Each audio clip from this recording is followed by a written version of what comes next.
पंडित जी, अगर पेट पूजा हो गई हो तो महापूजा की बात की जाए।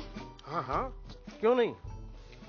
पंडित जी, ये मामला थोड़ी टेढ़ी खीर है, बहुत संभल कर करना होगा। आप बिल्कुल चिंता न करें ठकुराइन, ये पंडित बड़ा खेला खिलाया है। अजीब बड़ी बड़ी घात योजनाओं का हिस्सा बन चुका है ये पंडित। पंडित जी, योजनाओं का? हाँ हाँ, वही वही। उन लोगों को ऐसे शास्त्रों के चक्कर में घुमाऊंगा कि वो समझ ही नहीं पाएंगे कि ये हो क्या रहा है। क्या बात कही पंडित जी आप। पंडित जी, मेरे भाई हरिहर ने अगर आपको चुना है तो आप एक नंबर के घाक तो होंगे ही। हरिहर की दोस्ती सारे ऐसे ही लोगों से होती है। लेकिन पंडित जी, आप मेरी बात फिर भी ध्यान से सुन लीजिए। अरे ठकुराइन, आप तो सिर्फ आदेश दीजिए, कोई गलती नहीं होगी मेरे काम में। आपको पंडित जी सबसे पहले राघवेंद्र भाई साहब के पास जाना है, लेकिन वो बोल सुन नहीं सकते। हैं? बोल सुन नहीं सकते? तो फिर मैं उन्हें समझाऊंगा कैसे? वो देख तो सकते हैं, अगर आप इशारों में समझाएंगे तो वो सब समझ जाएंगे। देखिए पंडित जी, राघवेंद्र भाई साहब बहुत अच्छे इंसान हैं, बस आपको उन्हें शीशे में उतारना है। ऐसा भावुक करना है, ऐसा भावुक करना है कि वो तुरंत राजी हो जाए। जी आप चिंता मत कीजिए, अगर एक बार वो मेरी बात समझ गए तो समझिए उतर गए शीशे में। लेकिन एक बात का खास ख्याल रखिएगा, उनकी बेटी वाणी से संभल कर रहना। वो बहुत तेज है, तुरंत 2 और 2 4 का गणित बैठा लेती है। मैं तो कहती हूँ उसके कॉलेज के आने से पहले आप अपना काम शुरू कर देना। ठकुराइन, मैं ग्रहों की चाल पढ़कर उन्हें काबू में कर लेता हूँ, फिर ये इंसान क्या चीज है। ठकुराइन जी, आप बेफिक्र होकर बैठिए और मुझे आज्ञा दीजिए, मैं चलता हूँ। नमस्ते पंडित जी।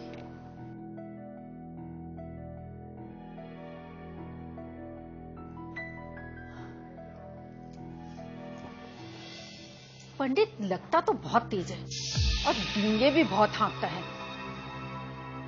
अब देखना ये है कि काम कर पाता है या नहीं। अरे जी, ये क्या अकेले में बैठी बड़बड़ लगी हुई है, हैं? तेरी इस हालत को अगर जीजा जी ने देख लेना तो तुरंत उठाकर तुमको अस्पताल ले जाएंगे। हाँ, पता नहीं क्या हो जाता तुमको भी। अरे भैया, तुम्हारी बहन पागल होने के लिए नहीं, पागल बनाने के लिए बनी है, समझे? क्या जीजी, ये खानदानी गुड़ तेरे अंदर ना कूट कूट के भरा हुआ है। अब इतनी बातें मत बनाओ, ये बताओ तुमने जो पंडित भेजा है वो काम का भी है या नहीं? दीदी, ये हरिहर का पंडित है, 16 आने खोटा है, और इस काम को इससे बेहतर कोई और कर भी नहीं सकता है। हाँ। अच्छा, लेकिन मुझे तो उस वाणी की चिंता हो रही है। जे तुम उसकी चिंता बिल्कुल मत करो।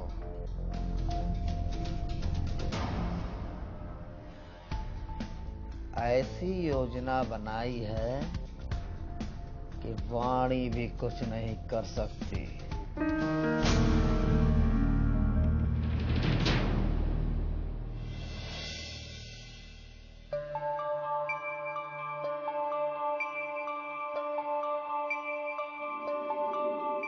हाँ, हो गया वंडकुंड तैयार।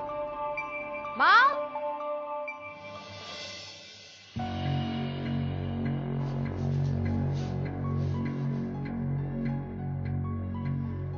कौन है आप लोग और हमारे घर में क्या कर रहे हैं? बाबा, आप काकू साहब के घर में काम करते हैं ना? हाँ बिटिया। तो हमारे घर में काम क्यों कर रहे हैं?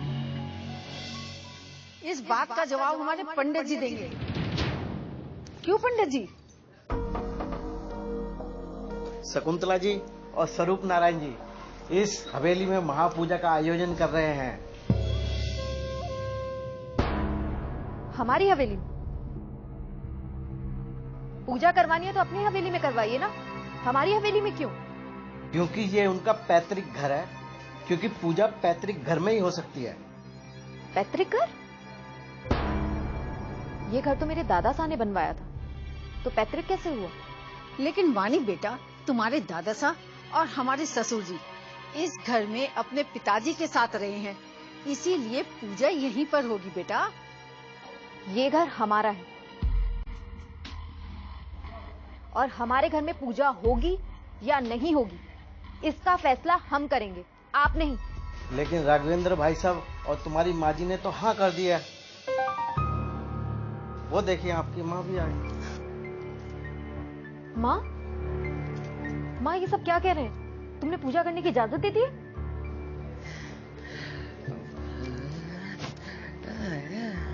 माँ तुम क्यों नहीं समझ रही? ये पूजा के बहाने हमारे घर को सर्वनाश करने की तैयारी हो रही है।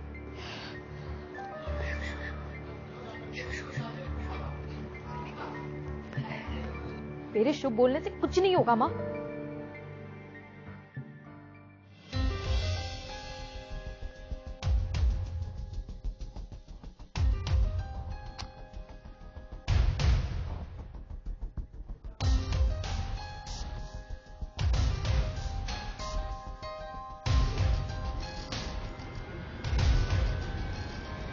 ये थाली और दिया यहीं रहेगा जब तक महापूजा नहीं हो जाती।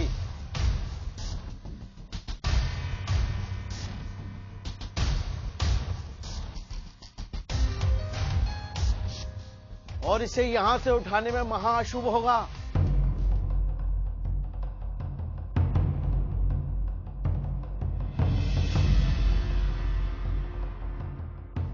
इसीलिए इस दिए को पूजा तक ऐसे ही जलते रहने देना होगा।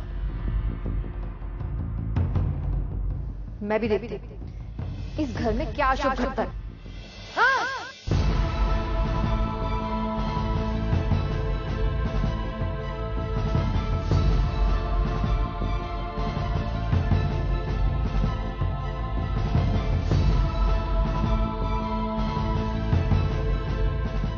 ये क्या अनर्थ हो रहा है? अगर ये पूजा की थाली यहाँ से हटाई गई तो इस हवेली में रहने वाले और इस हवेली का सर्वनाश हो जाएगा।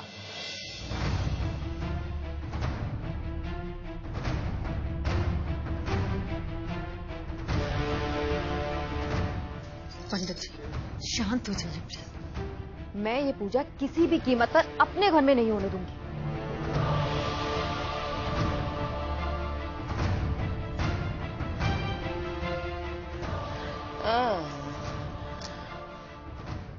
माँ प्लीज इन लोगों से कहिए अपना सामान उठाएं और जाएं यहाँ से।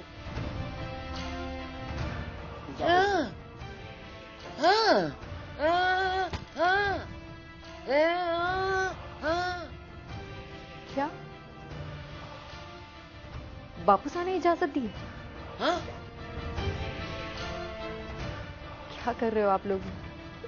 अपने ही पैर पर खुद कुल्हाड़ी मार रहे हैं।